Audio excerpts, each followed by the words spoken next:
Muy buenas tardes, bienvenidos amigos de Logic a esta primera sesión de cuatro en un sprint que hemos preparado especialmente para ustedes, pensando sobre todo en los operadores jurídicos, jueces, abogados, sobre todo quizá estudiantes de abogados, eh, y quiero explicar qué es lo que buscamos y pretendemos con este sprint sobre Legal Search o esta una especie de taller de búsqueda y aplicación de precedentes en nuestro recién adoptado, recién inaugurado sistema de precedentes. Ya tenemos un año y medio con él en vigencia. Sin embargo, el hecho de poder analizar y aplicar un precedente, poder realizar un estudio del caso concreto que nos ocupa y sobre todo aprovechar las herramientas de búsqueda que ya el Consejo de la Judicatura y la Suprema Corte de Justicia han puesto a nuestra disposición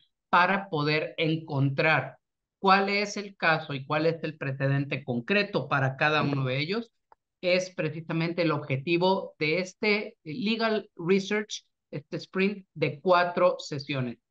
La de hoy es una clase que nada tiene que ver con los talleres de las 3 siguientes, sino el conocer y analizar la metodología IRAC. Vamos a llegar ahí. ¿Por qué? Bueno, pues porque nuestros hermanos mayores en lo que tiene que ver con legal research o investigación jurídica, en la investigación y aplicación de precedentes obligatorios, no de criterios, no de solo ley, sino de precedentes a manera de nuestra anterior jurisprudencia, son los anglosajones. Y precisamente para poder conocer, familiarizarnos un poco con este método, habrá muchas más oportunidades de escuchar a la maestra Mariana Mendoza y profundizar en su conocimiento y aplicación del IRAC. Es que tengo el gusto de presentarse. La maestra, bienvenida, muchísimas gracias por estar hoy aquí Gracias. e inaugurar esta sesión. Se la presento formalmente. Ella es Mariana Mendoza, destacada abogada y docente con una sólida formación académica en Derecho. Posee una licenciatura en Derecho por la Universidad Panamericana y un Master of Laws por la Northwestern School of Law of Lewis and Clark College en Portland, Oregon. En su trayectoria profesional se ha desempeñado como asesora y consultora en distintos despachos jurídicos, enfocándose principalmente en el área corporativa societaria.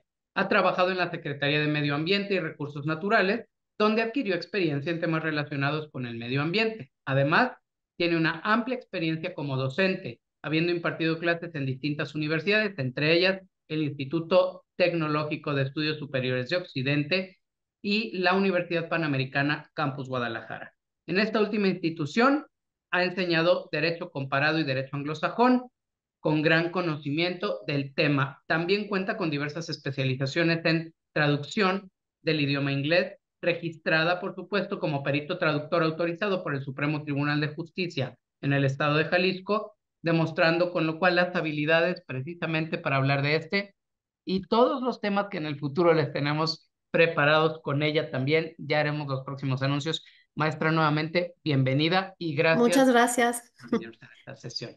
Maestra, antes de entrar a la sesión como la tenemos preparada, es una especie de pincelazos de casos prácticos, tanto mexicanos, un caso hipotético, como también casos paradigmáticos de Estados Unidos, que han dado pie precisamente pues, a grandes, ya no precedentes obligatorios, sino incluso cambios legislativos. Me gustaría partir de ahí. ¿Podrías darnos una opinión? Tienes mucha experiencia en consultoría jurídica México y también derecho anglosajón, Estados Unidos y empresas en ambos lugares. ¿Cuál sería, en tu opinión, y para, digamos, enmarcar esta sesión, cuál sería tu opinión respecto de esta distinción o diferencia entre cómo un abogado mexicano es enseñado en la universidad a analizar un caso a cómo son instruidos los abogados en el sistema anglosajón, en el sistema de precedentes por antonomasia? ¿Cuál es la diferencia principal o las diferencias principales que tú encuentras entre uno y otro sistema? Primero, desde la docencia, desde cómo nos enseñan el derecho. Claro que sí. Muchas gracias, Roberto, licenciado Roberto, y pues bienvenidos a todos. Si en algún momento algo no está quedando claro o necesitan que explique algo a mayor profundidad, por favor, a través del chat o de algún medio me hacen saber que no está quedando claro el tema, por favor, antes de entrar de lleno. Es que comparar a dos sistemas jurídicos o dos profesionistas y todos los actores que participan en un sistema jurídico como en Estados Unidos, por poner un ejemplo de un país del common law, y México, es comparar un pensamiento muy distinto, desde cómo razona el abogado, cuál es su formación y cómo se enfrenta a los problemas. ¿Cuál es su instrucción? En un sistema como el mexicano, le damos muchísimo peso a la ley y al poder legislativo. Ante cualquier problema, el abogado lo primero que va a hacer es cuestionarse cuál es la ley aplicable y se va al poder legislativo para buscar solucionar el problema, o al menos eso ha sido, y eso empieza a cambiar ahora con lo que acabas de explicar. Sin embargo, y su formación es así, ingresa a la escuela en México un abogado que, para empezar, ingresa después de acabar el bachillerato o la preparatoria y directamente entra a estudiar derecho. En contraste, un país como Estados Unidos tienen que tener una licenciatura previa antes de estudiar derecho. O sea, el derecho se estudia como maestría, empezando por ahí. Entonces, la formación de un abogado estadounidense es una formación primero más profunda, más larga y más práctica. Esa idea de que el abogado mexicano es muy rollero y todo escribe y te dice sí, sí, sí suele ser, contrario a un abogado estadounidense o del common law, son mucho más prácticos y más organizados desde su pensamiento, su forma de redactar, de argumentar. Ellos utilizan mucho más como que un razonamiento más pragmático, sería, si lo podría resumir, y a través del método del caso, ellos están acostumbrados primero a argumentar los dos lados de la moneda. O sea, no nada más decir, en este problema, esta es la solución. Es, si yo defiendo a la parte, al actor, esta es la solución. Sin embargo, tengo que ver cuál sería la parte contraria, cuál es el demandado. Vamos a ver cuál es el argumento contrario. Siempre andan viendo los dos lados de la moneda. Es decir, está la moneda de la cara y luego la voltean, ¿no? Es decir, argumentar ambos lados. Y entonces su forma de resolver es muy práctica, es a través de, pues, de mucho razonamiento lógico jurídico y son como mucho más estructurados en su forma de organizar su pensamiento, son como mucho más habilidades verbales quizá muy, muy, muy fuertes para poder argumentar y para poder buscar la solución, ¿no? Entonces es como comparar dos estructuras mentales diferentes. No estoy diciendo que una es mejor que otra, simplemente son dos visiones y en el common law, en un abogado de Estados Unidos, siempre se le da mucha importancia al Poder Judicial. O sea, el Poder Judicial es el que desarrolla y ha desarrollado a través del tiempo al derecho. Y en un sistema como en México ha sido el Poder Legislativo, empezando por cómo se mueve el derecho. Maestra, creo que me quiero colgar de un comentario que hiciste porque creo que probablemente ahí vamos a encontrar, a falta de más tiempo para profundizar precisamente en este tema y poder dejar mejor plasmado el por qué queremos arrancar con el IRAC Sí, como metodología propuesta, lo que comentaste respecto de la oralidad. ajá, Estados Unidos, bueno, el derecho del common law ha privilegiado lo que para México es relativamente nuevo. Digo relativamente porque tenemos 15 años, está cumpliendo 15 años la gran reforma en materia de oralidad criminal, de oralidad penal, unos poquitos menos años, 10 años en la oralidad mercantil, dependiendo del estado ya en lo familiar y en lo civil también, de 7 a 10 años. Y teóricamente terminamos esa transición de un sistema eminentemente escrito a un sistema oral con el próximo a inaugurarse Código Nacional de Procedimientos Civiles y Familiares, pero ciertamente el modo de pensar y pensarse y pensar el derecho es muy distinto si lo que piensas es que tienes que desarrollar un argumento por escrito al solo hecho de imaginar que lo tienes que defender verbalmente. El AERA tiene algo que ver con esto, con esta estructura de pensamiento de verbalizar y defender el argumento por la vía de la oralidad contra el dejarlo simplemente plasmado por escrito y ver lo que el juez interpreta. Es que se dan ambas casos, es decir, el IRAC se utiliza más como un instrumento para entender los casos, un instrumento para memorizar, digamos, la importancia de varios casos, y es una manera de entender de una manera muy rápida qué pasó en este caso y qué fue lo que aportó al derecho, o sea, qué hay que desmenuzar de esto y qué significa para las futuras decisiones. Sin embargo, también el IRAC te ayuda a estructurar tus pensamientos donde un paso, o sea, automáticamente y lógicamente te lleve al segundo y el segundo al tercero y el tercero al cuarto, porque el IRAC tiene cuatro pasos. Sí te ayuda a ser más claro en cuanto cuando tienes que defender algo de manera oral, pero también un abogado estadounidense tiene que tener habilidades muy buenas de redacción y ser como convincente, conciso a veces, aunque a veces son muy extensos, los llamados briefs o argumentos, pero sí tiene que tener una estructura, una lógica, una técnica de escrito. Entonces creo que el IRA contribuye a ambos, a lo escrito, pero también a entender el porqué de un caso y lo puedes explicar de manera oral y argumentar. Entonces creo que va por ambos casos, porque se busca ambas cosas, que seas claro al hablar, pero que seas claro al escribir. De No sé acuerdo. si con esto contesté un poco. Sí, por supuesto. Entonces, ahora sí que lo que sigue es precisamente, entonces, preséntanos el IRAC. Voy a leer el caso práctico, el que va a enmarcarnos toda la sesión, pero como dije, vamos a poner varios ejemplos de distintos casos de análisis paradigmáticos breves del derecho anglosajón también para poder hacer esa comparativa respecto de cómo se han resuelto esos casos y cómo puede aplicarse la metodología IRAC. No es la única y probablemente los abogados más experimentados dirán nada nuevo porque ya realizan estas operaciones mentales.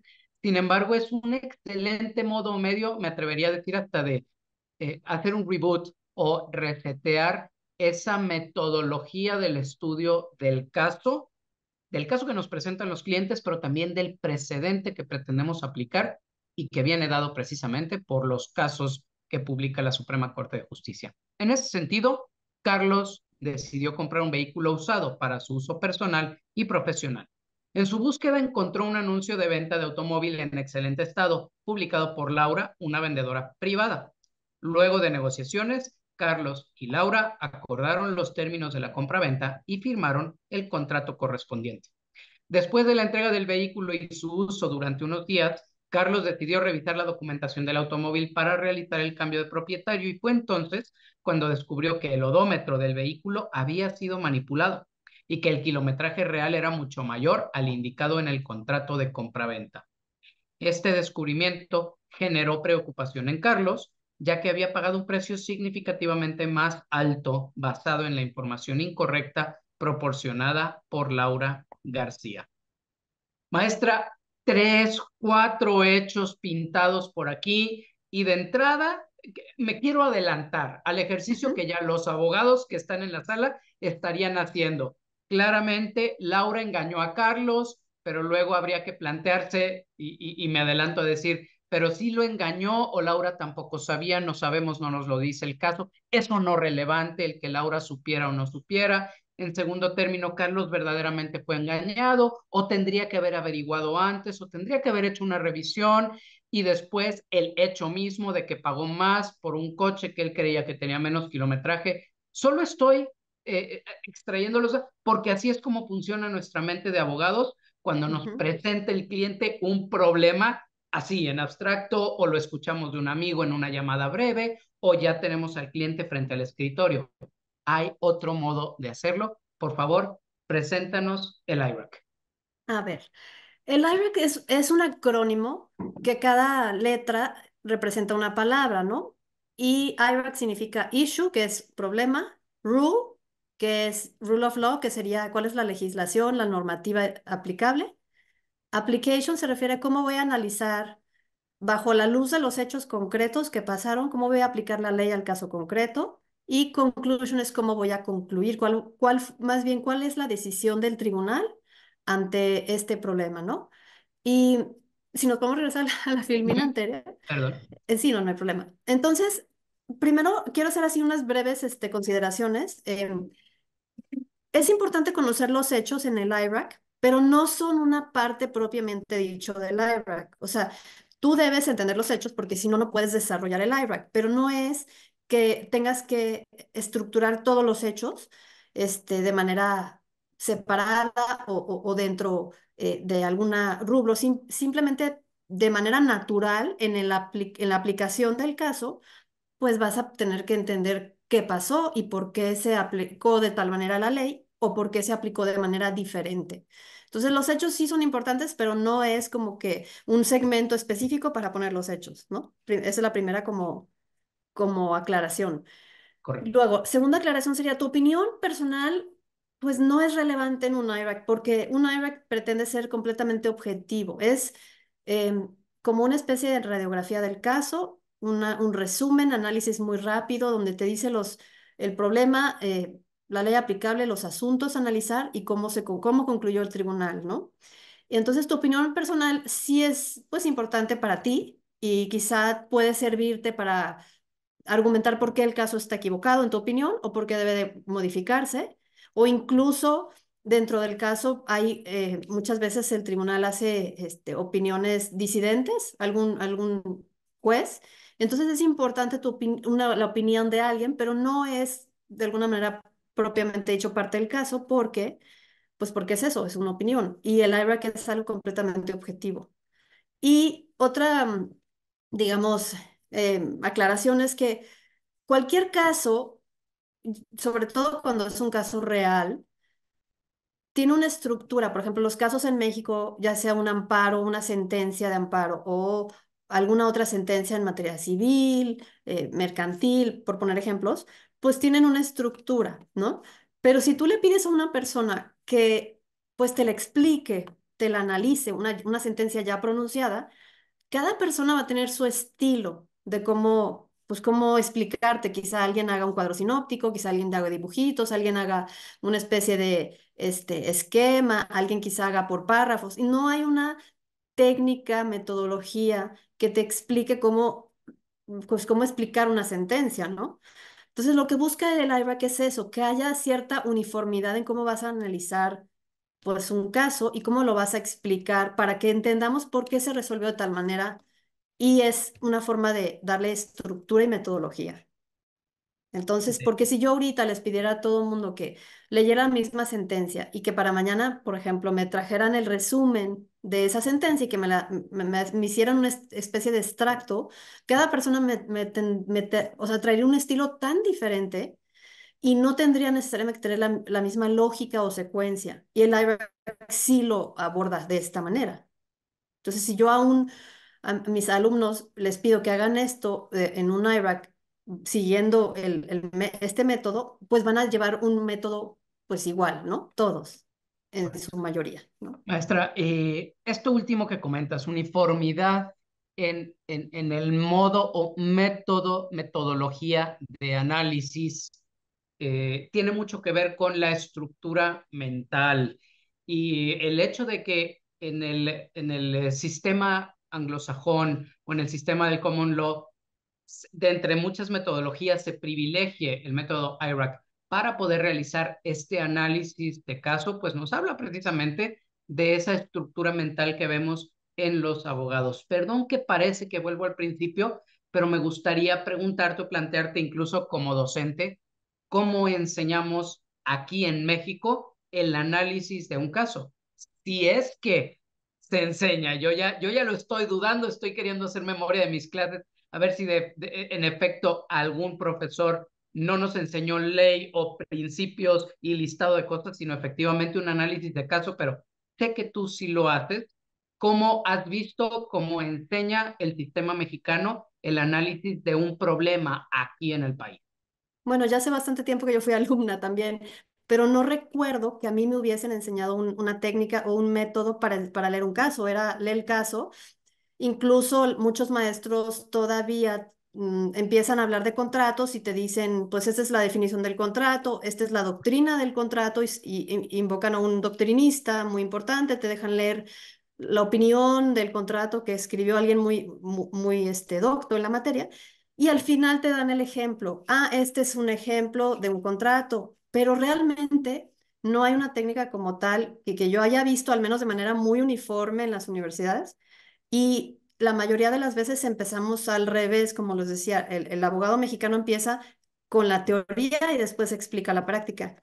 Y la enseñanza de los casos en Estados Unidos, por ejemplo, es al revés. Primero te dan un caso y del caso extraes un concepto y el conocimiento. Y después te dan otro caso y otro caso y otro caso. Entonces te puedes perder entre tantos casos. Es más, los libros de casos se llaman case books. Entonces son libros pues llenos de casos, así tal cual. Entonces, si no te explican cómo entenderlos, entre tanto caso, pues te ahogas. O sea, perdón que lo diga así, pero muchos abogados o estudiantes, sobre todo en el primer año, que son 3 de tiempo completo, pues les cuesta mucho entender o sea, el por qué y el cómo y la técnica de los casos, porque sí es como pues toda una técnica y sobre todo entender qué es lo importante y qué es lo no importante, cuál es, como quien dice, la paja dentro del caso, cuál es lo relevante. Entonces sí creo que no hay tanta enseñanza en cuanto a esto. Por supuesto, algunos de los usos propuestos para el IRAC, y de nuevo, probablemente podríamos hacer un sprint solo del IRAC, es ambicioso esta clase o esta sesión, porque Sí, pretendemos presentar una metodología que existe, que a lo mejor más de algún abogado conoce, pero otros no. Presentarlo como una alternativa atractiva, no nada más decir que existe, y después buscar, pretender, aspirar a que las siguientes sesiones de este sprint permitan a los abogados el poder hacer el análisis de los precedentes que van a aprender o cuyas herramientas de búsqueda van a tener a las manos para poder analizar esos precedentes, esos casos, esas sentencias de la Corte a esta luz. Entonces, claridad y uniformidad, razonamiento en pasos y silogismo jurídico y, por supuesto, organización de información, que de algún modo se supone que eso nos lo da la ley. Hoy ya cada vez más vamos a ver ese traslado hacia la jurisprudencia o el precedente judicial. Ok, aquí está el acrónimo. ¿Querrías profundizar o abundar un poco más en el mismo o vamos sí, ya con mucho gusto. empezando? Por favor. Sí, brevemente. A ver, el issue siempre es un problema que tiene que resolver pues el tribunal. O sea, hay un problema, porque si no hay un problema, pues no hay nada que resolver, ¿no? Y el problema es siempre se tiene que formular en forma de pregunta. Es como una hipótesis, es como un problema que hay que solucionar y ya sea que el tribunal utilice casos previos para seguir en la misma línea o modificar, digamos, apartarse de una decisión anterior, de un precedente y cambiarlo, ¿no? Entonces, el issue siempre ese es el problema, en forma de pregunta.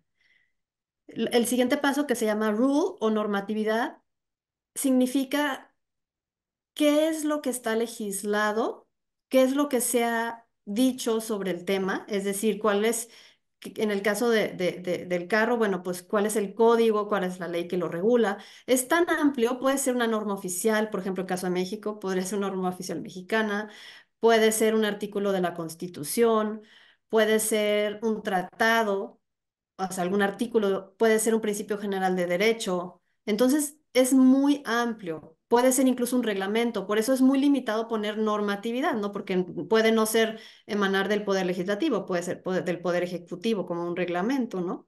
Entonces es muy amplio y varía según cada caso. Hay casos que a lo mejor son puros artículos de la Constitución, hay casos que son casos, otros precedentes a lo largo. Hay otros que tienen una mezcla de un código, un artículo, un reglamento, o sea, que tiene muchas diversas fuentes, digamos, y por eso no es tan fácil, porque cada caso es único y cada caso tiene diferentes rules of law.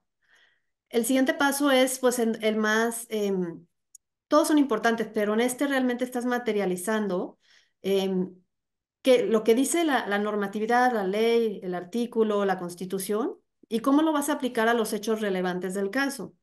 Entonces, por eso aquí es importante conocer los hechos, pero como dije, no son algo aparte del caso del IRAC, sino parte de este análisis o aplicación. Aquí es donde vas a irte uno a uno.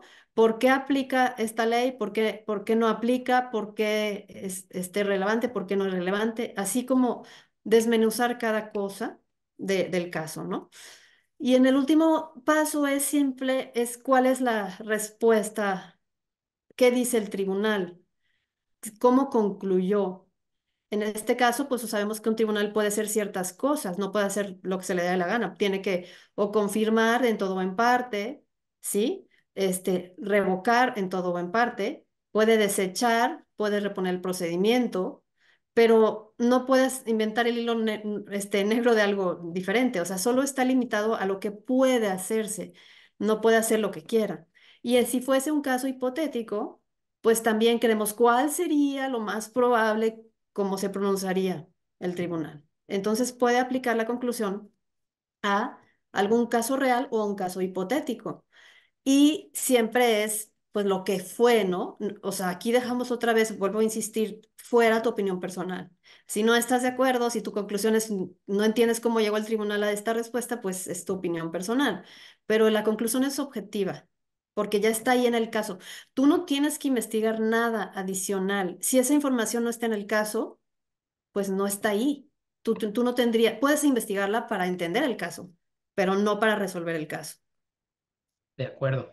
Me encanta lo que comentaste en un apartado anterior respecto de empezar por, obviamente, la I o I del IRAC, el issue o el problema, en cuanto a plantearlo como preguntas. De nuevo, este análisis en 4 pasos comienza por replantear los hechos que tenemos enfrente en forma de preguntas. Vamos a ver casos o ejemplos un poquito más adelante, pero nos estás planteando una metodología que de tener todos los hechos narrados nos invita a reformularlos en forma de preguntas para intentar ver qué es lo relevante y qué no es lo relevante de cada uno de los hechos para seguir después por la rule o normatividad. Esto es, primero voy a plantear las preguntas. Segundo, y antes de responder las preguntas, es voy a ver qué es lo que me dice la normatividad que sí Sí. existe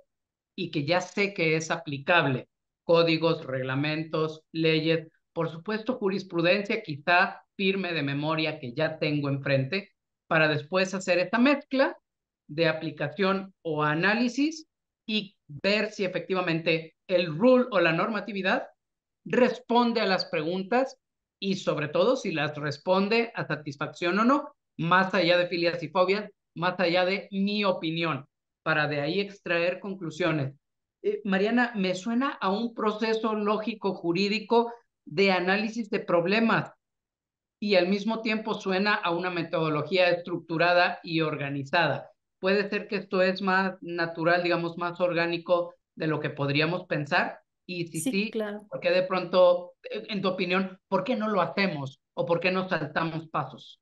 Pues porque no ha habido una técnica que se te enseña. Esa es la realidad de la universidad. A mí me pasaba mucho y me pasa con alumnos que a veces en cosas tan sencillas que le dices, no me des la definición de esto, dame un ejemplo.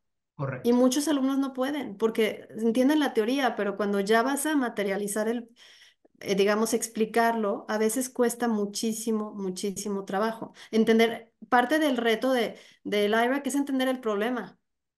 Muchas veces en los casos de, por ejemplo, de Estados Unidos, el propio tribunal te lo pone en pregunta.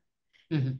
A veces no, a veces tú tienes que determinar cuál es el problema. Y el reto mayor es cuando hay muchos problemas o lo que se llaman sub-issues o pequeños subproblemas. Sin duda hay un problema mayor, pero puede haber otros asuntos, o sea, más de un problema que tiene que resolver el tribunal.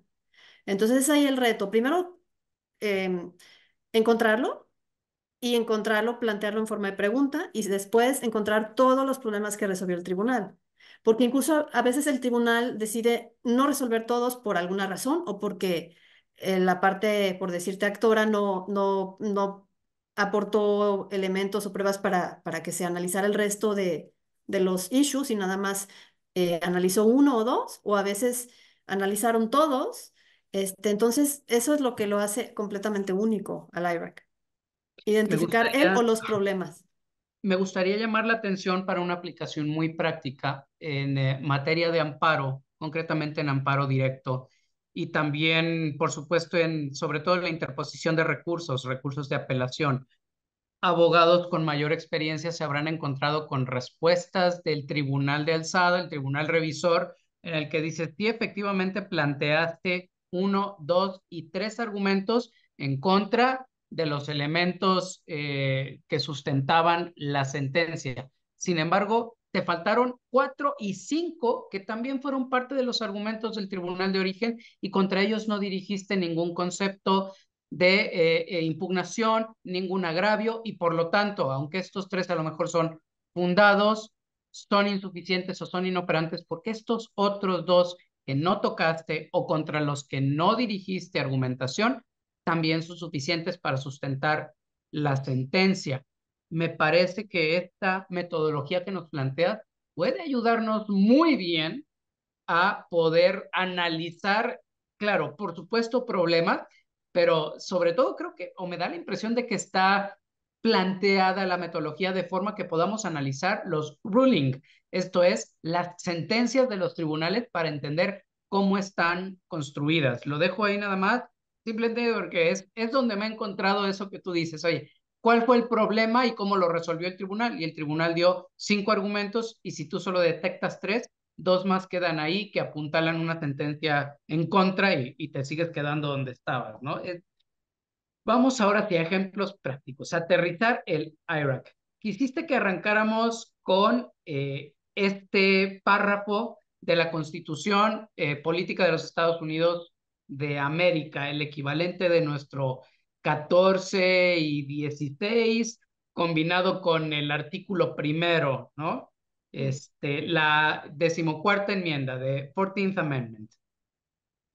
Aquí, bueno, pretendo empezar por esto porque nos da mucha luz como, en este ejemplo, bajo el derecho de los Estados Unidos, Em, es importante entender primero qué dice la ley, en este caso es la Constitución, y cómo está siendo interpretada en los casos y cómo fue interpretada de una manera en un caso y luego años después completamente interpretación o interpretada de otra manera. En la enmienda 14 habla de básicamente dos cosas. Del lado izquierdo aparece la versión en inglés y del lado derecho pues la traducción en español. Habla de debido proceso legal y si lo tuviera que resumir en una frase, y habla también de que todas las personas son iguales ante la ley y que pues por lo tanto tienen igualdad de derechos, ¿no? Igualdad ante la ley. Entonces, debido proceso e igualdad ante la ley. Es básicamente, digamos, las dos acepciones o las dos resúmenes de esta tan importante enmienda que sin duda, como dices, también nosotros en México tenemos nuestra versión, ¿no? Correcto. Entonces, no lo voy a leer, pero ese es básicamente el resumen, digamos, del componente más importante de esta enmienda, ¿no? Ustedes ya lo tienen en su WhatsApp, tienen toda la presentación, entonces léanlo con calma porque cobra relevancia precisamente a la luz de este primer caso real. Ok. Adelante, María.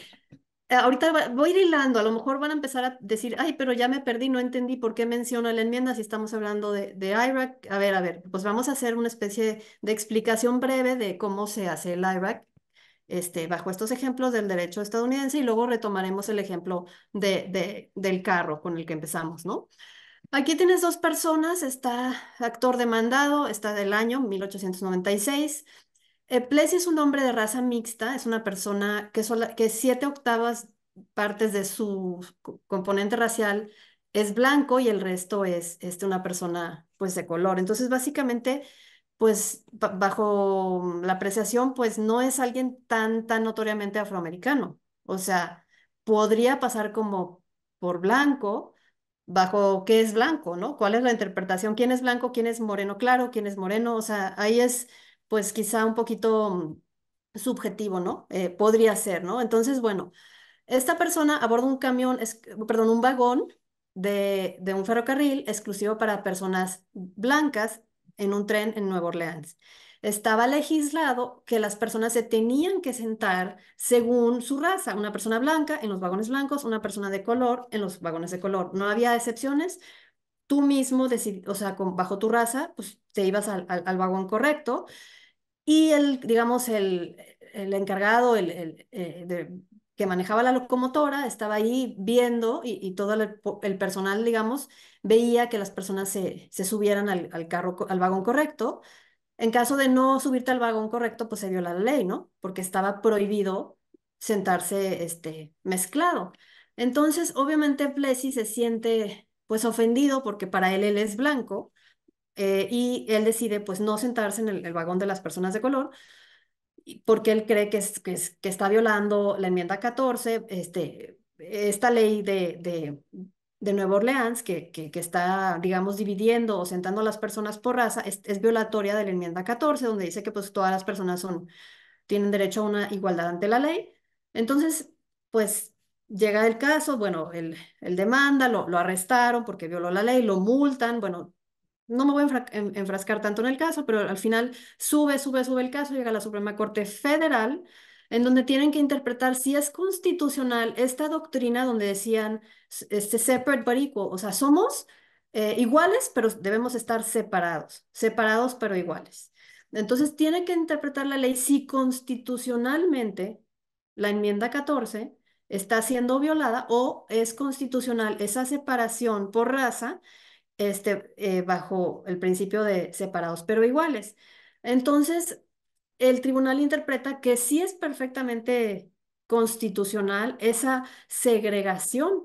Entonces, deciden bajo la enmienda 14 es constitucional esta decisión. Entonces, pues no tuvo la razón. Entonces, si vamos a hacer el IRAC, primero diríamos, ¿cuál es el problema? Bueno, que si una persona de raza caucásica, que tiene 7/8 partes blanco, es constitucionalmente correcto que se siente en un vagón exclusivo para blancos, o es violatorio a sus derechos bajo la enmienda 14, esta idea de separación de iguales, pero separados pero iguales.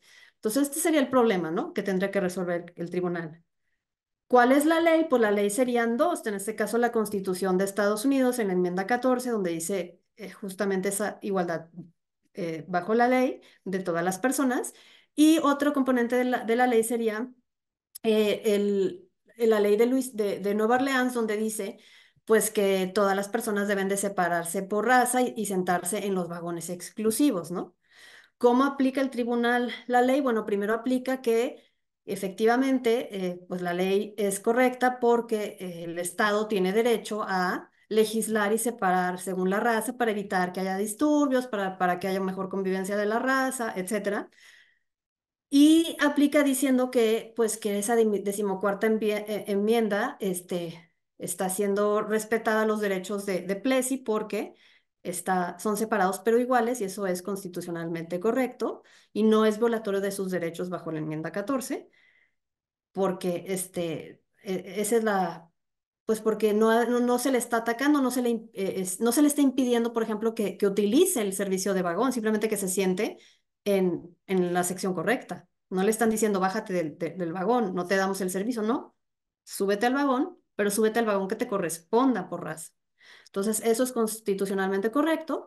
Y entonces el tribunal confirma que es correcto que él haya sido multado, expulsado, etcétera, ¿no? Entonces, este fue el caso pues bastante, pues poco, digamos, afortunado en mi opinión, ¿no? Porque pues a una persona se le está, pues, pues impidiendo, una verdadera igualdad ante la ley. Esa es mi opinión personal, la aclaro, ¿verdad? Pero bajo el caso de Plessy, no, la conclusión del tribunal es que fue correcto, ¿sí? Entonces, hay que avanzar al siguiente caso. No sé si alguien, si tuviera una duda, me dicen, si alguien anda perdido, me dice. A mí me gustaría realizar una comparación de este primer caso. No es una clase respecto de el derecho humano a la igualdad y no discriminación y su aplicación en México, sino simplemente por arrancar por este parangón, maestra, entre el caso Plessy, separate but equal, es decir, separados pero iguales, Ujú, que de pronto y más de 100 años después, por supuesto, sería inimaginable, simplemente inimaginable. Hemos avanzado mucho como sociedad o sociedad occidental, vamos a llamarlo de ese modo, y sin embargo, hoy este mismo caso respecto no de raza, sino, o pero sí de sexo, por ejemplo, sexo biológico, y si nos metemos en género, le añadimos sub-issues muy interesantes bajo esta perspectiva en los vagones diferenciados por sexo en el metro de la Ciudad de México y en otras ciudades, y los vagones o asientos exclusivos para mujeres y los mixtos y los baños exclusivos para mujeres y los mixtos, etcétera, etcétera. Es decir, de entrada, aunque quizá el color de la piel y el componente genético ya ha sido superado, hoy 125 años respecto del caso Plessy, caso real, definitivamente el mismo issue con distinta o ligeramente distinta pregunta hoy es vigente en México, en Estados Unidos, y son cuestiones que todavía no han llegado a Sí. nuestras Supremas Cortes de Justicia, ¿no? Sí, es que la realidad avanza más rápido que la ley. Y sí, sin duda, hemos avanzado mucho en materia racial. Yo creo que aún falta mucho que hacer.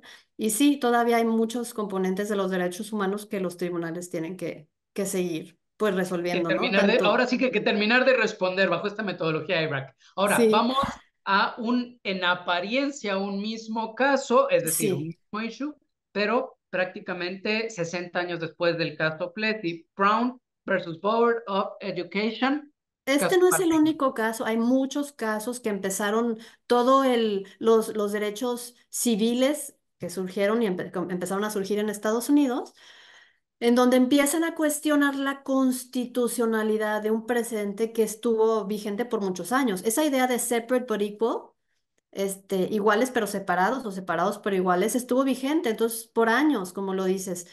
Había pues lavamanos diferentes, baños diferentes, restaurantes para personas blancas, para personas de color, para lavar tu ropa, para el transporte público, las escuelas, o sea, muchos aspectos. Este solo aborda el tema de la educación. Estados Unidos funciona en materia de domicilio. Donde una persona vive, debe de ir a la escuela donde más cercano le queda, según su domicilio. Entonces, ¿qué pasa? Existía una niña que su domicilio, la escuela más cercana era una escuela para personas blancas. Ella es una persona de color. Entonces tendría que caminar muchísimo para llegar a la escuela que le tocaba digamos, de acuerdo a su domicilio. Entonces ella, bueno, en este caso a través de sus padres, empiezan a cuestionarse por qué no puede ir a la escuela más cercana, que eso es violatorio pues de sus derechos a la educación, y empiezan a cuestionar esta doctrina de separados pero iguales. Entonces, el tribunal tiene que responder este issue, que es el problema sería que si la doctrina de separados por iguales es o no constitucional en el contexto de las escuelas públicas, eh, porque aunque en teoría las instalaciones sean equivalentes, que si aún así ese sentimiento de inferioridad genera un daño y es contrario a la igualdad ante la ley que protege la enmienda 14. Porque mucha de la argumentación es que todo es igual, las instalaciones son iguales. ¿A qué me refiero con instalaciones? La biblioteca, no sé, los maestros, las mismas aulas, los salones de clase, etcétera, aun cuando fuesen exactamente iguales en calidad, en espacio, en volúmenes de libros, todo, aún así, pues eso está vulnerando la idea de, pues, igualdad ante la ley, ¿no? Pero en la realidad es que no eran iguales, en la realidad es que eran inferiores. Las de las personas de color eran mucho de menor calidad y las instalaciones y la enseñanza de las personas blancas eran de mejor calidad. Entonces, el tribunal hace algo tan interesante en este caso porque dice, no nos vamos a cuestionar si de verdad, si haya igualdad o no, asumiendo o aún cuando hubiese igualdad en instalaciones. Aún así tenemos que analizar si es constitucionalmente violatorio de la enmienda 14 por ese sentimiento de inferioridad que genera en la raza afroamericana al sentirse excluidos de no poder ir a la escuela, pues que más cerca te quede, ¿no? Entonces este caso llega a la Suprema Corte y cuestionan este precedente. Este precedente estaba fijo, era parte del derecho constitucional que había quedado inamovible por muchísimos años. Entonces se empieza a cuestionar esto, a decir que se están negando pues ahora sí que las oportunidades educativas y que es una violación a la decimocuarta enmienda.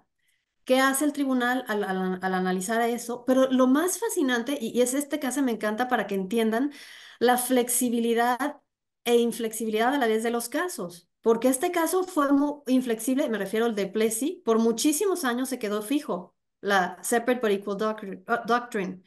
Pero después vienen a modificarlo y entonces se vuelve, digamos, algo que se cambia y el tribunal dice, está mal que esta segregación se esté haciendo, pero no cambiaron una coma de la enmienda 14. La enmienda 14 sigue igualita, no se ha modificado. Sin embargo, lo que modificaron fue su interpretación de qué es igualdad, qué es por qué, o sea, la misma enmienda sí, sí hacía que la segregación fuese constitucional y años después, esa misma enmienda se dan cuenta que la Constitución lo hace, lo protege y es violatorio de la Constitución el que exista la segregación. Pero lo fascinante, y lo vuelvo a recalcar, es que la enmienda no se modifica. Lo que se modifica es la interpretación de qué es igualdad a través de los casos. Entonces, esto, el application es lo que hace. Es un ejemplo para incluso demostrar cómo a veces en la aplicación de la ley pueden ir hacia una decisión contraria a la que había antes, porque esa misma enmienda 14 sirve para separarte de la doctrina de separate but equal. Y ahora decir que es inconstitucional la segregación porque viola la enmienda 14.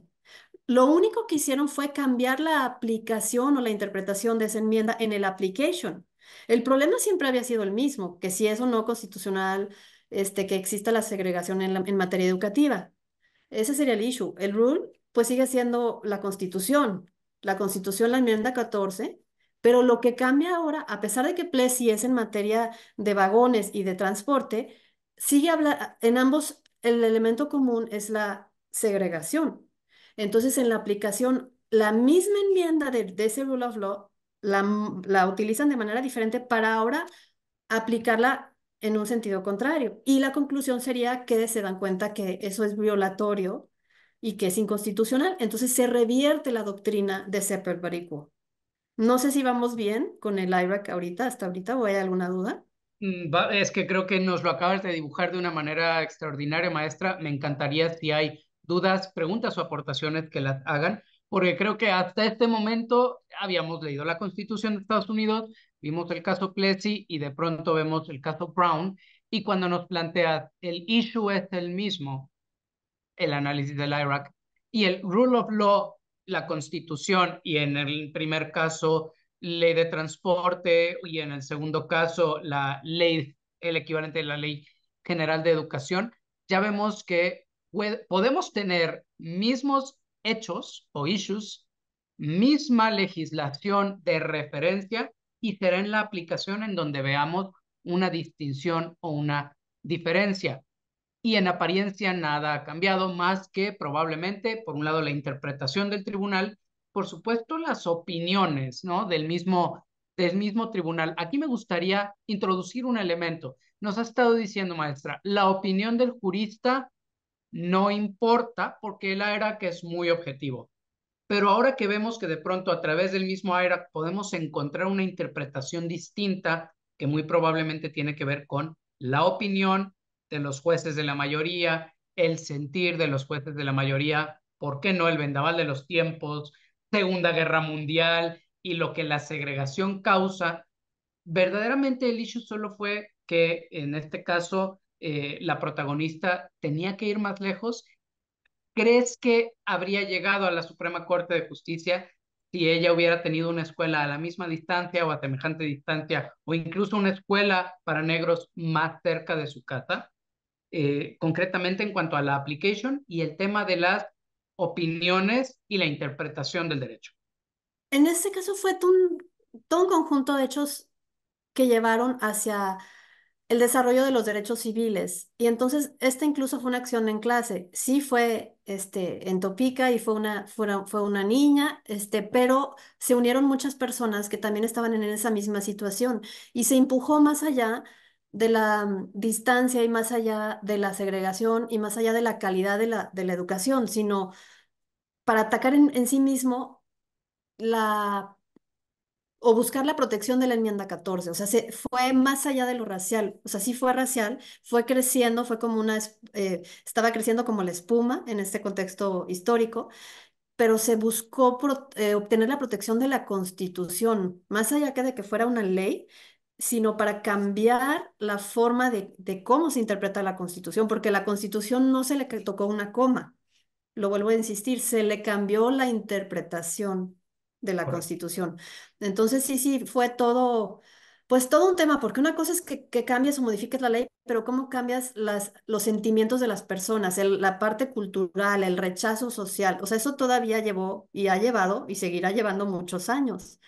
Entonces, pero me gusta este caso para que se entienda la diferencia incluso entre los dos sistemas jurídicos, porque en México, si no existe esa facultad en la Constitución y si no se modifica la misma Constitución, no se puede llevar a cabo. En este caso, dada la flexibilidad a través de los casos, se cambia la interpretación en el caso de la Constitución y el caso mismo es como si modificase sin modificar la Constitución. ¿Sí me entienden? O sea, los casos es lo que mueven al derecho. Volviendo a la pregunta o el comentario del principio, diferencias entre abogados en México y Estados Unidos, entre el derecho, entre una constitución y otra, es esto que los casos mueven al sistema jurídico estadounidense y la interpretación tan distinta según la época.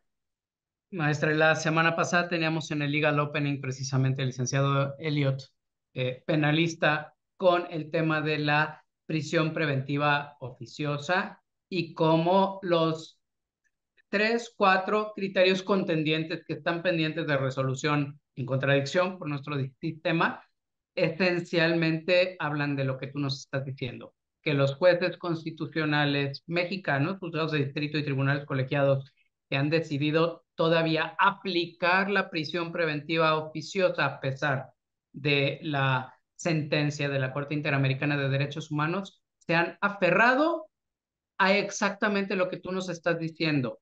Nuestra Constitución sigue diciendo, y por lo tanto, si lo sigue diciendo, los jueces no podemos inaplicarlo o hasta que nos cambien la Constitución o hasta que venga la Suprema Corte de Justicia a decirnos que no lo hagamos, pero no se atreven a darle ese giro, algunos sí, por eso tenemos la contradicción, pero la mayoría, y nos decía, de aquí del centro para abajo, la mayoría dicen, mientras la Constitución diga lo que dice y no la cambiemos, nosotros no debemos hacer absolutamente nada. Y, dura lex, et lex, ¿no? Y es lo que nos dices es, Sí, no es necesario, pero pareciera que sí, en nuestro sistema sí. sí, por ejemplo, aquí en México es la literalidad. Si no lo dice la Constitución, por ejemplo, en Estados Unidos, cuando se redacta la Constitución, pues no existía aviones ni la Fuerza Aérea, ¿no? Y aún así, entonces dirían, entonces el jefe de Estado, o sea, el presidente de los Estados Unidos no es el jefe de la Fuerza Aérea porque pues cuando fue redactada entonces pues no había aviones, ¿no? Cuando fue redactada me refiero a la Constitución de Estados Unidos, pues claro que sí, sí es el jefe, se ha interpretado pues que sí, gracias a esta flexibilidad incluso en estas atribuciones que el presidente, jefe de Estado, jefe de gobierno en Estados Unidos, sí es el comandante de las Fuerzas Aéreas, aun cuando no había aviones cuando fue construida o redactada la Constitución. Es un ejemplo que se me viene a la mente para entender la flexibilidad del sistema estadounidense contra, en algunas cosas, nuestra inflexibilidad, ¿no? Bueno, nos invitaste primero a ver cómo este IRAC se aplica y se ha aplicado a un caso, dos casos paradigmáticos de los Estados Unidos de América.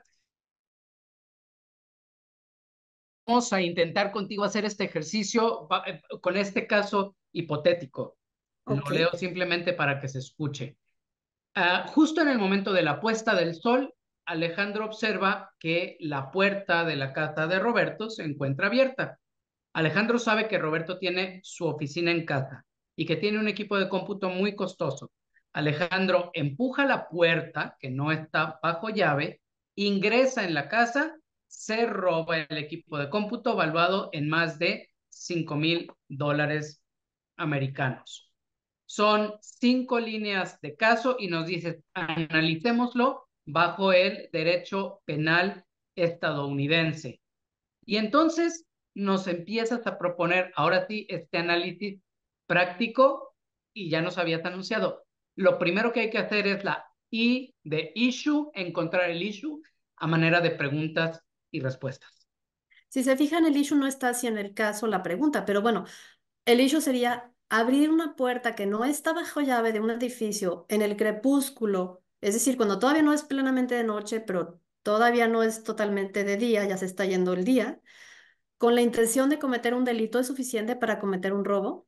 Es decir, en este caso no rompió cerradura, no rompió una ventana, no utilizó fuerza.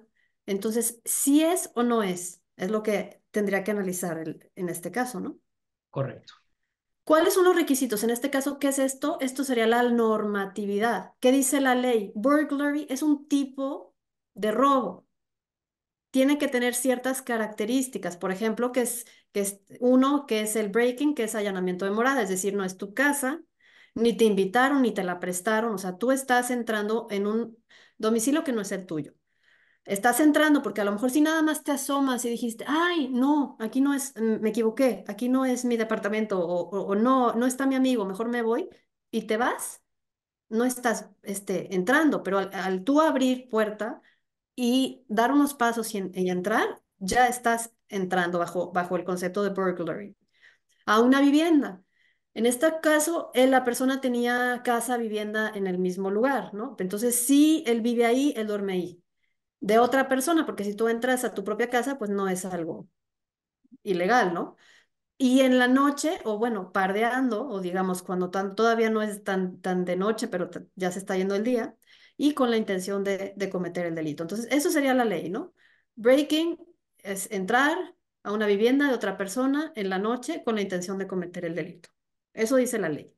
Eso dice la ley. Si nos regresamos un poco a las preguntas que de algún modo desmenuzan el problema, vemos que de pronto no se cumplen en apariencia todos los requisitos. Es decir, a lo mejor sí entró, pero el atardecer es o no ya en la noche para que se dé burglary o se dé otro tipo penal, etcétera, etcétera. Entonces, nuestro issue sigue a manera de pregunta y tenemos la ley. En este caso, lo que diga el tipo penal del Código Penal de la entidad que estamos analizando. Es real, solo ya lo desmenuzamos. Y llegamos al análisis o la aplicación. Sí, bueno, el elemento uno sería que la puerta estaba abierta, pero emparejada, es decir, no estaba totalmente cerrada, pero tampoco estaba abierta de par en par. Y sí, no tenía llave. No obstante, simplemente el abrir una puerta utilizando una fuerza mínima constituye un ingreso, o sea, tú entraste. El hecho de que la puerta estuviese emparejada significa que no deseaba que ingresaran extraños.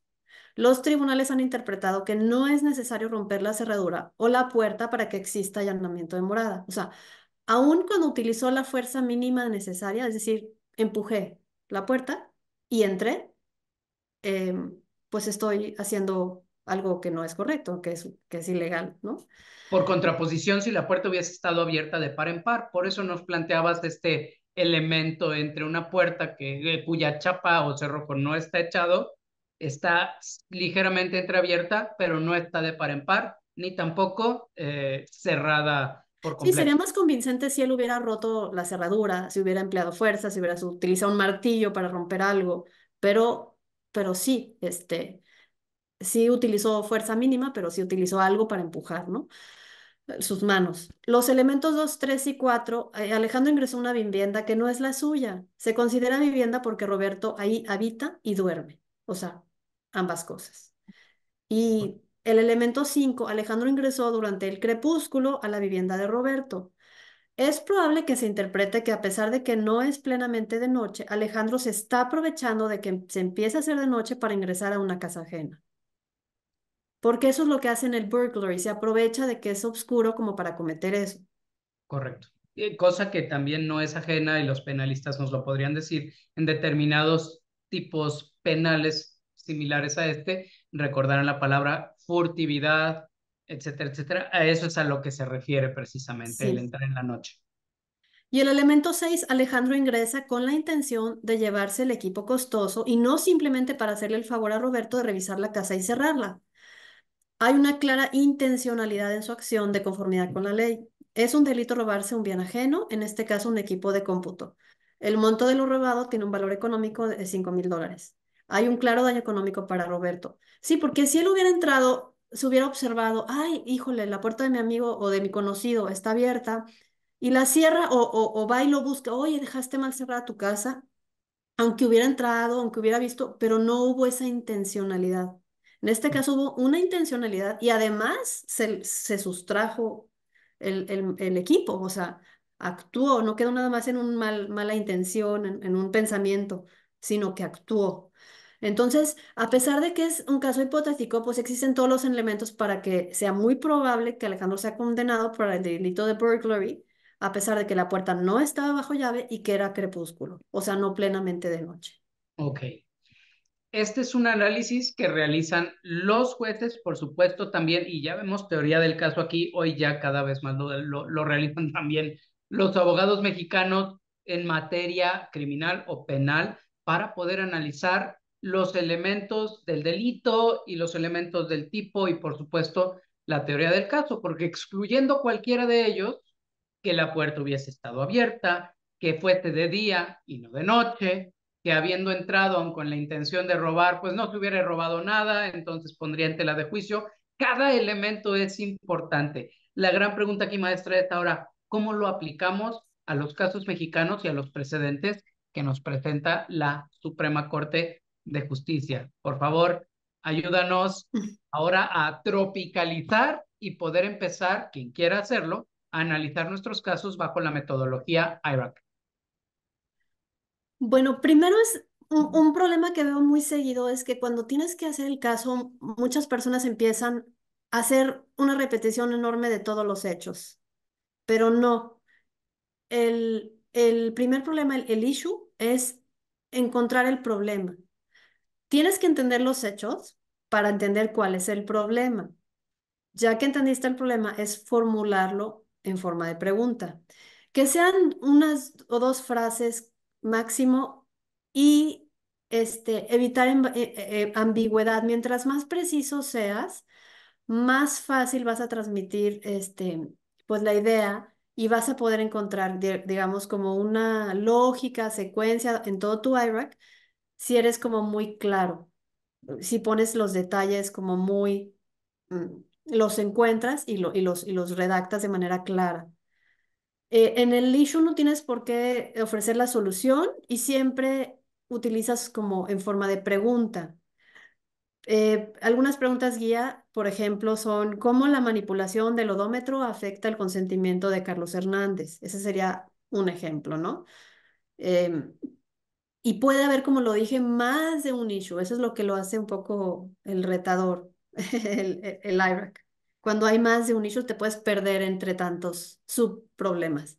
Lo que comentábamos, ¿no? Entonces, Al inicio, tú nos planteas un par de preguntas aquí. Oye, en primer lugar, el que el odómetro podría haber influido, ¿no? ¿Cómo dice la pregunta que nos planteaste?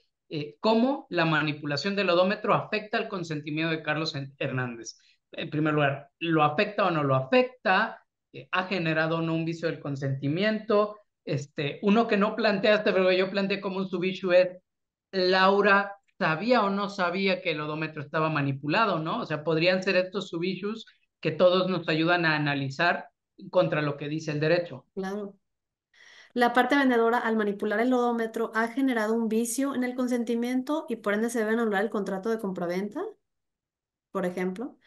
Otros ejemplos, más allá de lo del odómetro, en el caso, otra vez penal, dice, John es culpable por la muerte de Joan cuando él le disparó en defensa propia, o hay un excluyente o atenuante en este caso, ¿no? Otro ejemplo en responsabilidad civil, objetiva o subjetiva, que se llama torts. Steven es responsable de las lesiones de Mónica cuando la atropelló al conducir el automóvil en la noche sin prender las luces, no obstante que Mónica cruzó la calle cuando el semáforo estaba en verde. Este caso eso es más complejo. ¿Por qué? Porque el peatón invadió la calle cuando estaba en verde, es decir, ella no debió de haber cruzado hasta que estuviese en rojo. Y el conductor, pues no traía las luces, entonces Mónica no lo vio.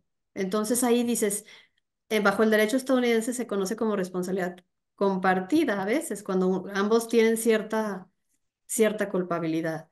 Entonces, son ejemplos de cómo formular en forma de pregunta al problema. Ahora, Eso por lo que vea al issue. Cuando vamos a la normativa, quizá esta es la parte en la que los abogados mexicanos sí estamos mejor entrenados, porque muchas veces lo único que conocemos, lo que dice la ley, luego ya la aplicación al caso práctico es la materia del análisis, ¿no? ¿Sí? Hay que identificar toda la normatividad, jerarquizarla, pues sí, ¿cuál tiene mayor rango? Pues obviamente la Constitución sobre una ley, la ley sobre un reglamento y así sucesivamente, ¿no? Utiliza un lenguaje claro y accesible. Aquí muchas veces se recomienda que ya sea que hagas una especie de extracto de lo que dice la ley es decir, lo parafraseas o lo pongas entre comillas para que no te pierdas. Yo, por ejemplo, a mis alumnos siempre les digo, pones el issue en forma de pregunta, después para la parte de rule of law, ponle número, rule of law número uno, rule of law número dos, rule of law número tres, y así. Y cuando hagas el análisis o el application, pones el rule of law número uno va con el application número uno, el rule of law número dos va con el application número dos, el rule of law número tres va con el application, así sucesivamente porque no te pierdes entre que, ay, olvidé poner uno. Entonces vas uno a uno, uno a uno, uno a uno y no olvidas nada. Y contextualiza las reglas, entiende el porqué de una decisión y entiende, por ejemplo, en el caso que les puse del Plessy y de Brown, en ese caso, pues tienen que entender el momento histórico, ¿no? Que ese caso, pues ahorita ya no se resolvería así, porque sería completamente, pues, ilegal esa discriminación. Entonces, o entiende el por qué se resolvió de tal manera. Y a través de hacer todo eso, te ayuda a desarrollar mucho la habilidad de crear, de hacer esas conexiones lógicas, de hacer como una especie de rompecabezas en donde embonas lo que dice la ley con el caso. Y se puede ir, como les dije, en ambos sentidos. Puede la aplicación llevarte a una interpretación totalmente distinta al precedente previo o puedes continuar con el precedente. Porque puede ser tan flexible o tan inflexible como el tribunal o en ese momento se decida. Puedes continuar hacia lo mismo o puedes, digamos, separarte de esa forma de haber resuelto y modificar. Crear derecho, inclusive por ahí quiero citarlo y si no lo recuerdo de memoria y a quien tenga interés o por quien pueda tener interés, lo voy a poner también en el chat. Voy a recomendar mucho el seguir una cuenta específica de un extraordinario administrativista penalista, me parece que es el licenciado Darío, porque acaba de publicar el día de ayer o antier, hizo público el que está buscando la reparación civil derivada de lo que, ojo, de lo que no es error judicial, esto es, no es una sentencia condenatoria firme e inatacable que da lugar, la Suprema Corte de Justicia Mexicana ya lo ha propuesto así, da lugar a una reparación económica, sino está citando legislación internacional del Pacto Internacional de Derechos Civiles y Políticos respecto de una nueva interpretación que da lugar precisamente a la reparación civil derivada no de error judicial, sino simplemente de haber sido encarcelado injustamente o erróneamente.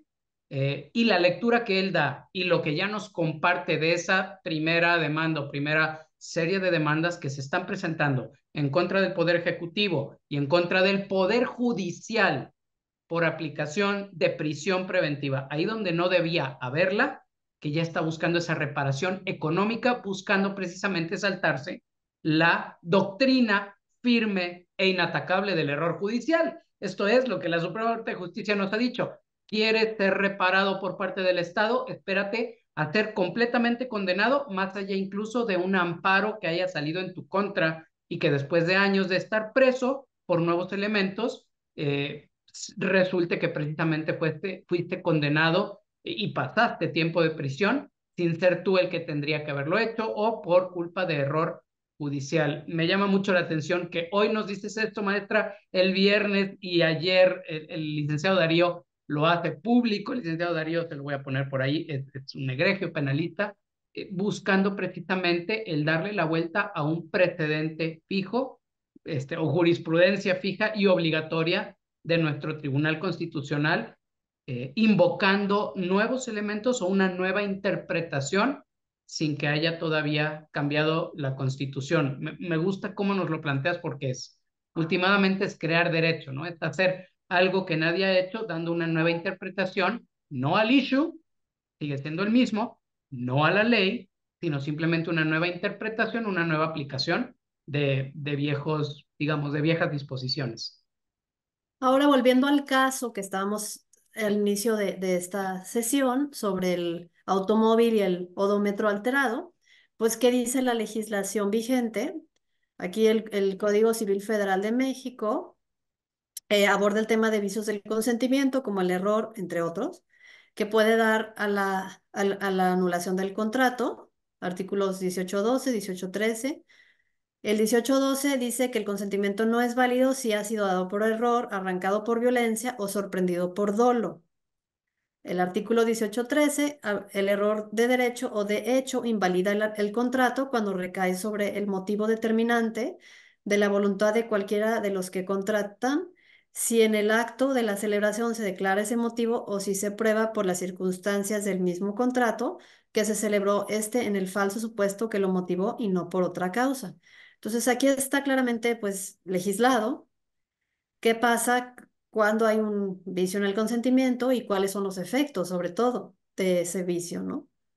¿A qué Total. llevaría? Y pues en este caso, A una conclusión lógico-jurídica. Ahora, para la redacción del análisis, issue o problema, rule of law o normativa aplicable, ahora vamos al análisis. primero pues hay que conectar con el problema. El problema pues ya lo conocemos, sabemos que hubo una alteración en el odómetro, no es la opinión de una de las partes, no es como que yo creo, yo considero, eso es un hecho probado o es un hecho, al menos en el contexto de la información del caso, eso no está en disputa de que sí fuese alterado o no fuese alterado. Sí está alterado y sabemos que el problema es si esa alteración genera un vicio o no en el consentimiento. Hay que desglosar cuáles son los hechos relevantes. Los hechos relevantes son que hay vendedor, comprador, hay un bien mueble, hay un precio, y entonces pues se pagó mayor cantidad al valor del bien. ¿Qué pasa en este caso? ¿Cómo se repara el daño? Referencias específicas, bueno, pues sería, no sé, en cuanto a los hechos, el modelo, cuánto se pagó por el bien, em, se podría indagar si sí o si no se conocía sobre este desperfecto o alteración en el odómetro.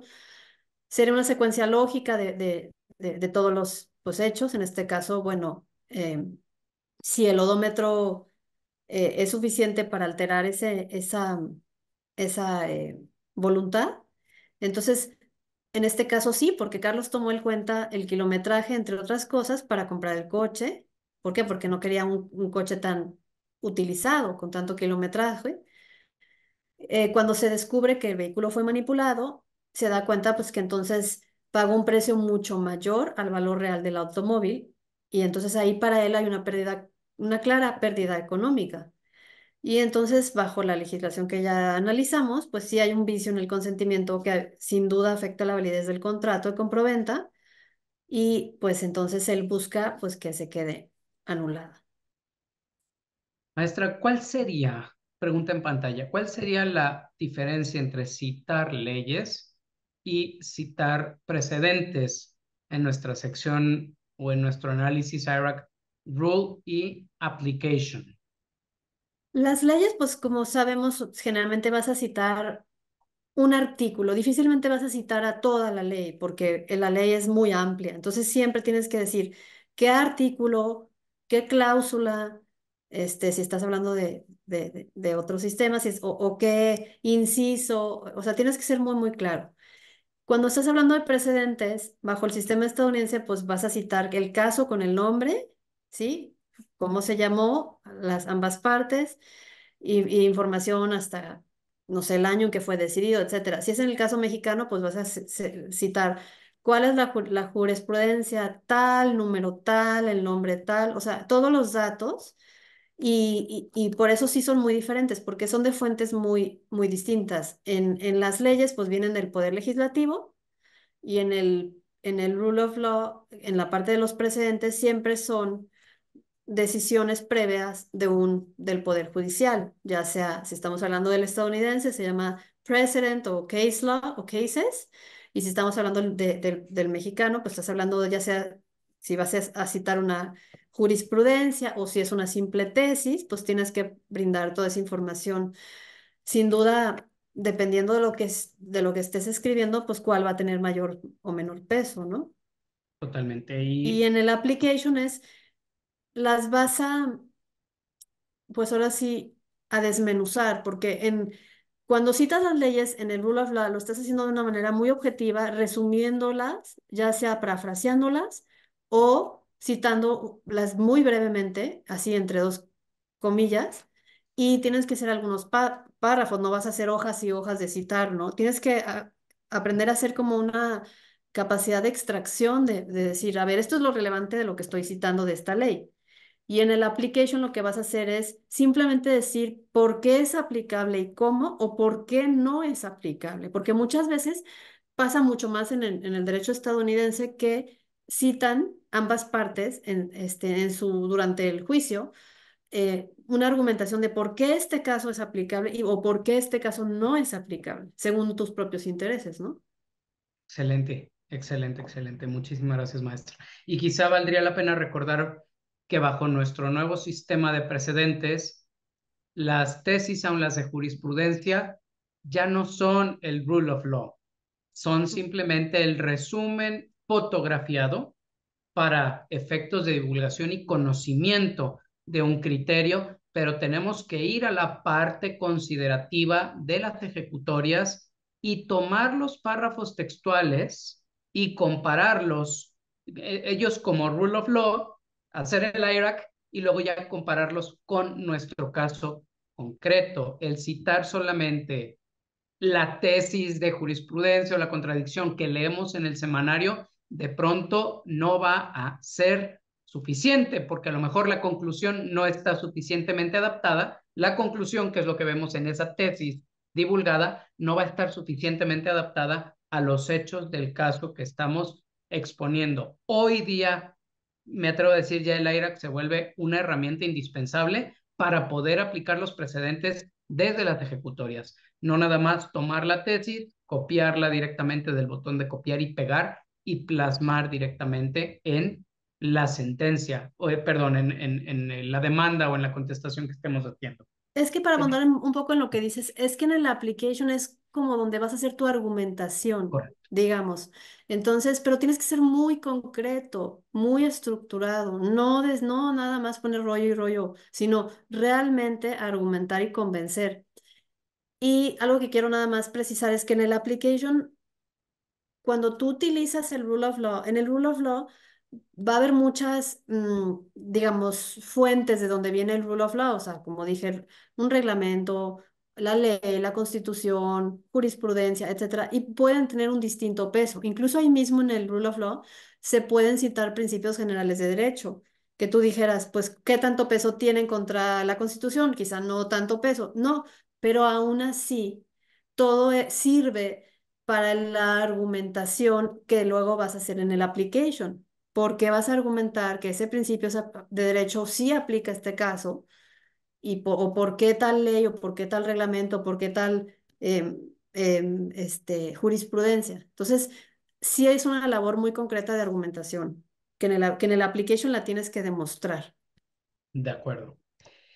Maestra, hemos llegado al final de esta sesión densa. Me atrevo a decir que de algún modo creo que buscaste el reprogramarnos, proponernos un modo distinto de analizar casos, problemas que llegan al escritorio, eso desde lo, digamos, concreto hacia lo más abstracto, o de analizar los precedentes judiciales, las sentencias que la Suprema Corte de Justicia ya nos propone como precedentes y que tenemos que entrarle directamente a las ejecutorias para poder realizar este IRAC y poder ver si efectivamente se adecuan a los hechos de nuestro caso. Me atrevo a pedirte, a diferencia de en otras ocasiones en que hemos solicitado dónde puedo profundizar en el método y demás, aquí la pregunta sería si nos tuvieras que dejar tarea, que nos pudieras proponer algún tipo de ejercicio teórico práctico para poder hacer esta aplicación del IRAC, ¿por dónde nos sugerirías empezar? Pues es que puedes empezar con cualquier caso. La belleza del IRAC es que puedes hacer un análisis de cualquier caso, cualquier sentencia que tengan. Dense el reto de, a ver, voy a hacer el IRAC, voy a leerla, voy a intentar plasmar el problema, cuál es, qué dice la normatividad, qué dice cómo la aplico y cómo concluyo. O sea, sería como buscar ustedes mismos a través de los casos que tengan a la mano o alguno que consigan, ir haciendo ese ejercicio pues propio, porque realmente no, como tal, así en México un libro de Albrecht no lo van a encontrar, y sobre todo no, es que esto es una metodología, no es un contenido, digamos, tan de Teórico, dominar, es como las matemáticas, tienes que, pues, practicar, ¿no? Pues lean mucho y sobre todo traten de estructurar,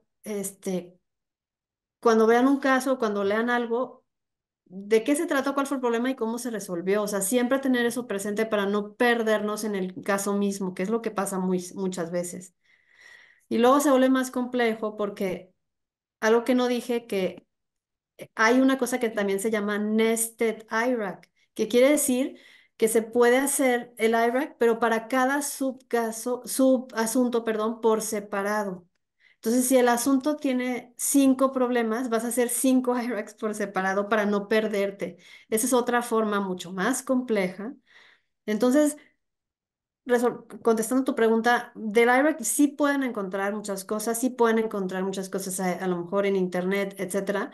Pueden incluso encontrar metodologías distintas, por ejemplo, el Nested IRAC es algo más avanzado, pero también lo hace más detallado.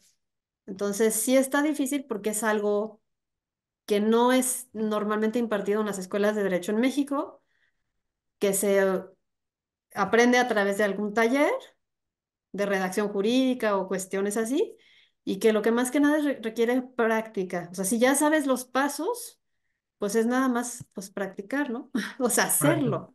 Muy bien. Pues entonces vamos a practicar y practicar y practicar. Maestra Mariana Mendoza, muy agradecidos contigo por Muchas compartir gracias. con nosotros esta metodología no nueva, pero sí quizá para muchos novedosa, que ya queda en Logic y partimos ahora sí o abrimos la puerta a todas estas herramientas que nos van a llegar de las sentencias y de los precedentes, cuyo análisis es precisamente el para lo que estamos poniendo esta herramienta en la mano. Muchísimas gracias, maestra. Por Gracias. ahí me piden que si podemos compartir, que si compartes en redes sociales en algún lado o que si impartes clases más allá de Logic. Por ahí estamos preparando un curso de inglés jurídico a tu cargo. Sí, de Que hecho, vale la pena cine se mencionar. requiere como más bien mayor estudio para conocer estos temas. Sí, suelo dar cursos, etcétera. No soy tan activa en redes, más bien, si alguien tiene alguna duda en lo personal, puedo escribir mi correo, pero si alguien me quiere contactar, de esa manera, Muchísimas gracias. Gracias, maestra Mariana. En cuanto sí. aparezca, y lo tomo también y lo coloco directamente en el grupo de WhatsApp. Y gracias a ustedes, nos vemos mañana en punto de las 6 de la tarde. Les pido que vean el temario. Más de algún buscador puede ser o no de utilidad para ustedes. Creo que las 3 sesiones siguientes son muy valiosas, pero puede ser que alguien ya maneja mejor uno u otro buscador. Por eso los dividimos. Y también la clase de mañana es especial o particular porque vamos a tener aquí al programador del buscador jurídico de la Suprema Corte de Justicia de la Nación, al que lo creó. Entonces, todas las respuestas respecto de operadores lógicos de cómo encontrar lo que queremos encontrar va a ser particularmente interesante el día de mañana. Maestra, muchísimas gracias. Muy Gracias. buena tarde y gracias a todos. Gracias. Buenas noches. Muy buenas noches.